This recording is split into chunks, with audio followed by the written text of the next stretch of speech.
आपण को Odisha Sanskrit YouTube channel स्वागत। पूर्व आम Sanskrit all in one series start करूँ जो आम संस्कृत शिक्षण संस्कृत ग्रामर एवं Sanskrit literature MCQ question practice करूँ। वर्तमान ताहार पेपर पार्ट 2 प्रैक्टिस करवा।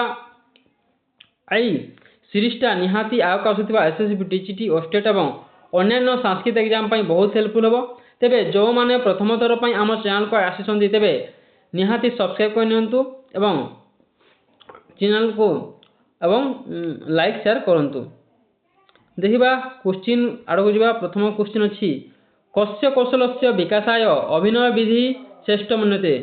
कौ कौशल विकास पई अभिनय विधि को श्रेष्ठ माना जाए। ऑप्शन अछि पठन कौशलस्य, लेखन कौशलस्य, भाषण कौशलस्य, श्रवण कौशलस्य।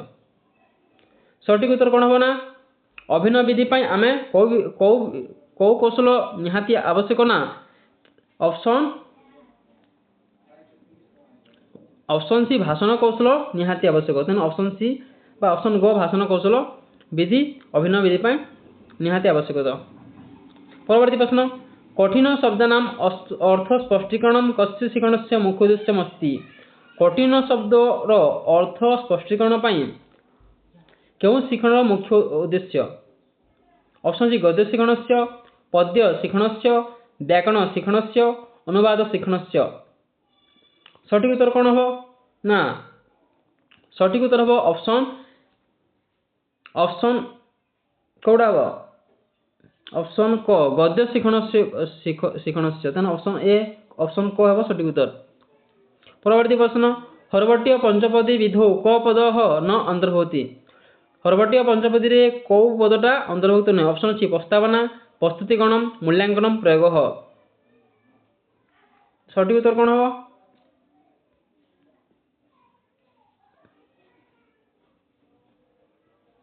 ना एथि मध्यरु मूल्यांकन को अंतर्भुक्त नहीं हर्वटीय पंचपदी रे। तेणु ए सब अच्छी किंतु ए सब नहीं मूल्यांकन नहीं। तेणु ऑप्शन गो हो सठिक उत्तर। परवर्ती प्रश्न हो जावा। परवर्ती प्रश्न अच्छी निम्नलिखितेषु दृश्य साधन कस्य गणना होती। तेणु निम्नलिखित मध्य कोटा दृश्य साधन रे गणा जाए। ऑप्शन अच्छी श्यामपटस्य, लिंक फन्स, ग्रामफन्स, रेडियो यंत्र। आम जानू दृश्य साधन कोटा खाली देखा। सठिक उत्तर हम कौन ना श्यामपटस्य। तेणु श्यामपट गोटे दृश्य साधन जीव। तेणु ऑप्शन क हो सठिक उत्तर। परवर्ती प्रश्न भाषा शिक्षण से कह सिद्धांत छात्राण क्रियाशीलान करोति। भाषा शिक्षण कौ सिद्धांत रे छात्र क्रियाशील होता है। ऑप्शन अच्छी अभ्यास सिद्धांत, क्रियाशीलताया सिद्धांत, रुचे सिद्धांत, मौखिक कार्यस्य सिद्धांत। सठिक उत्तर हो ऑप्शन ख क्रियाशीलताया सिद्धांत हो सठिक उत्तर। परवर्ती प्रश्न सतत व्यापक मूल्यांकन व्यापक इत्यनेन कह अंतर्गुहते। सतत व्यापक मूल्यांकन व्यापकर अर्थ कौन? ऑप्शन सी केवल शिक्षक पक्षै सह शिक्षक शिक्षक सशैक्षिक पदई दो अपि केवल शारीरिक पक्ष। सठिक उत्तर कौन हम ना? सठिक उत्तर हम ऑप्शन गो शैक्षिक सह शैक्षिक पद पक्षु दो अपि। तेणु ऑप्शन गो हम सठिक उत्तर। परवर्ती प्रश्न हो संस्कृत भाषण कौशल से मूल्यांकनाय का परीक्षा उपयुक्ता अस्ति। संस्कृत भाषण कौशल मूल्यांकन पाई क्यों परीक्षा करा जाए? ऑप्शन अच्छी निबंधात्मक परीक्षा, वस्तुनिष्ठ परीक्षा, मौखिक परीक्षा, गृह कार्य। को परीक्षा संस्कृत भाषण कौशल मूल्यांकन पाई क्यों परीक्षा बहुत उपयुक्त ना? मौखिक परीक्षा बहुत उपयुक्त एथिपाई। तेणु ऑप्शन गो हम सठिक उत्तर। परवर्ती प्रश्न को जीवा। परवर्ती प्रश्न अच्छी उपचारात्मक शिक्षण किमर्थ क्रियते। उपचारात्मक शिक्षण कहीं कहा जाए? ऑप्शन अच्छी छात्र से कठिन निवारणाय, नूतन ज्ञान प्रदानाय, परीक्षा आयोजनाय, छात्र वरीकरणाय। कौथि ना छात्र कठिन निवारण पर करा जाए। तेणु ऑप्शन को हेबो सठिक उत्तर छात्र से कठिन निवारणाय। तेणु ऑप्शन को सठिक उत्तर हो। परवर्ती प्रश्न पाठ्यपुस्तक से आंतरिक पक्षे एक गुण अनिवार्य अस्ति। पाठ्यपुस्तक आंतरिक क्यों गुण निहाती आवश्यक? ऑप्शन सी शुद्ध मुद्रण, सदस्यता रोचकता च, सुदृढ़ बंधनम, अल्प मूल्यम। সঠিক উত্তর কোণ হব না অপশন ক হব সঠিক উত্তর সদস্যতা রচকতা চ তেণু খ সঠিক উত্তর। পরবর্তী প্রশ্ন ভাষা সংসর্গ বিধি মুখ্যত্বেন কস্য শিক্ষণায় প্রযোজ্যতে। ভাষা সংসর্গ বিধি পাই মুখ্যতঃ কেউ শিক্ষণ উপযুক্ত? অপশন ଅଛି নাটক শিক্ষণ, গদ্য শিক্ষণায়, ব্যাকরণ শিক্ষণায়, অনুবাদ শিক্ষণায়। ভাষা সংসর্গ বিধিটা কেউ শিক্ষণ ପାଇଁ আবশ্যক? সঠিক উত্তর হব অপশন গ সঠিক উত্তর হব ব্যাকরণ শিক্ষণ ପାଇଁ ভাষা সংসর্গ বিধি ব্যবহার করা যায় তেଣୁ অপশন গ সঠিক উত্তর। পরবর্তী প্রশ্ন সংস্কৃত গ্রামার প্রশ্ন ଅଛି ব্যাকরণ শাস্ত্রে লোপ ইত্যনেন কিম অর্থ জ্ঞায়তে। ব্যাকরণ শাস্ত্রের লোপ এর অর্থ কোন? অপশন ଅଛି অদর্শনম লোপ, বর্ণ বিনাশ, বর্ণ পরিবর্তনম, সংযোগ। লোপর কোন? ব্যাকরণ শাস্ত্রের লোপর অর্থ কোন?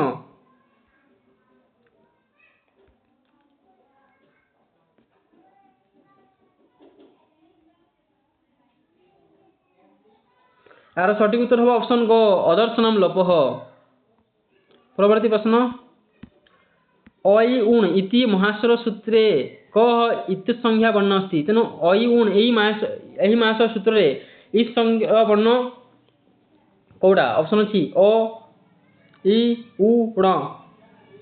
কোন সঠিক উত্তর না এর সঠিক উত্তর হবে অপশন ঘ অণ হব অইউণ্ড ক ইৎসংজ্ঞা বর্ণ তেণু অপশন গ ঘর সঠিক উত্তর। পরবর্তী প্রশ্ন যদ্যপি ইত্যস্য পদস্য শুদ্ধ সন্নিবিচ্ছেদ কহ। যদ্যপির সন্নিবিচ্ছেদ কোন হবে? অপশন ଅଛି যদিযুক্ত অপি, যদ্যযুক্ত অপি, যদাযুক্ত অপি, যদিযুক্ত পি। সঠিক উত্তর হবে অপশন ক যদিযুক্ত অপি যদ্যপি। পরবর্তী প্রশ্নକୁ ଯିବା গঙ্গোদকম ইত্যত্র কা সন্ধি अस्ति। গঙ্গোদকমর সন্ধি কোন? অপশন ଅଛି দীর্ঘ সন্ধি, গুণ সন্ধি, বৃদ্ধি সন্ধি, পূর্বরূপ সন্ধি। গঙ্গোদকমর সন্ধি কোন হব? না সঠিক উত্তর হব খ এটা গোটে গুণ সন্ধিরে যাব অপশন খ সঠিক উত্তর। পরবর্তী প্রশ্নକୁ ଯିବା প্রতিদিনম ইত্যত্র কহ সমাস अस्ति। প্রতিদিনমর সমাস কোন হব? অপশন ଅଛି তৎপুরুষ, বহুব্রীহি, অব্যয়ভাব, দ্বন্দ্ব।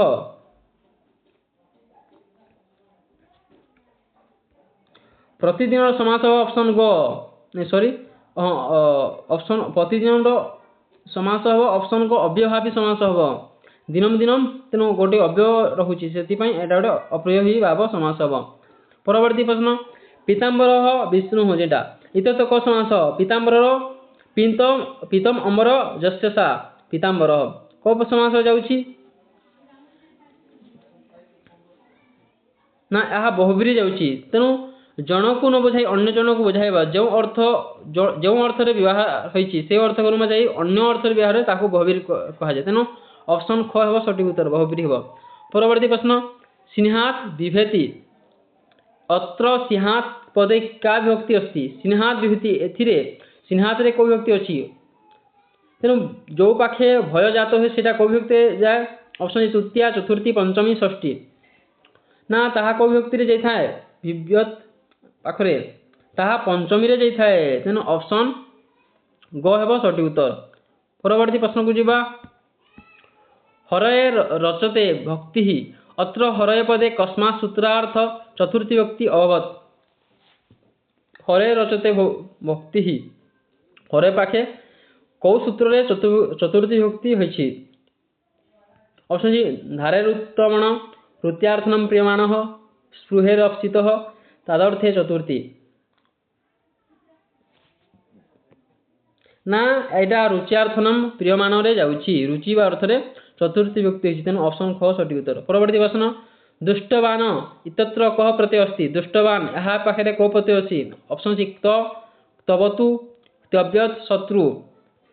ଆମେ ଜାଣିଛୁ ଦୁଷ୍ଟବାନ ପାଖେ ପ୍ରତ୍ୟୟ ଲାଗିଛି অপশন খ ক্তবতু প্রত্যয় লাগিছি তেণু অপশন খ ହେବ সঠিক উত্তর।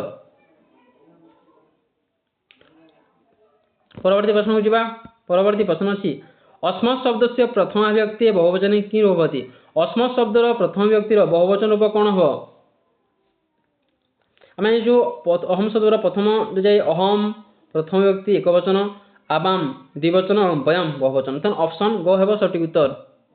ବହୁତ ସହଜ ପ୍ରଶ୍ନ। ପରବର୍ତ୍ତୀ ପ୍ରଶ୍ନ ସାହିତ୍ୟକୁ ନେଇ ଅଛି वाल्मीकि रामायणे श्लोकानां संख्या का अस्ति वाल्मीकि रामायणे श्लोकसंख्या केते अछि ऑप्शन अछि चतुर्विंशतिसहस्रं लक्षकं द्वादशसहस्रं दशसहस्रं केते हबो ना वाल्मीकि रामायणे श्लोक संख्या अछि चतुर्विंशतिसहस्रं तेणु 24,000 टा श्लोक अछि तेणु ऑप्शन क सठिक उत्तर। परवर्ती प्रश्न को जिबा महाभारत ग्रंथे कति पुराणी सन्ति महाभारत रे केतोटी पर्व अछि ऑप्शन अछि 10 15 अष्टादश 20 सठिक उत्तर हो ऑप्शन ग 18 टी पर्व अछि तेणु ऑप्शन ग हेबो सठिक उत्तर। परवर्ती प्रश्न महाकवि कालिदास कृतं मेघदूतम कस्य काव्य प्रकारस्य अंतर्गत होति महाकवि कालिदास मेघदूतम रे क्यों काव्य रसर अंतर्गत क्यों काव्य रस अछि ऑप्शन सी महाकाव्यम खंडकाव्यम गीतिकाव्यम नाटकम चंपूकाव्यम मेघदूतम गोटे क्यों प्रकार काव्य ना एटा गोटे खंडकाव्यम बा गीतिकाव्यम जाय तेन ऑप्शन ख सठिक उत्तर। परवर्ती प्रश्न उपमा कालिदासस्य इति प्रसिद्धा उक्ति कस्य कवि कृते अस्ति उपमा कालिदास भारवे अर्थकरम पदने दने लालितम मागे सन्धि तयगुणा एटा एई जो कहछन्ती एटा कहार किए कहछन्ती जदि उपमा कालिदास एटा क्यों कवि पई कहैछि ना या कालिदास पई कहै तेन ऑप्शन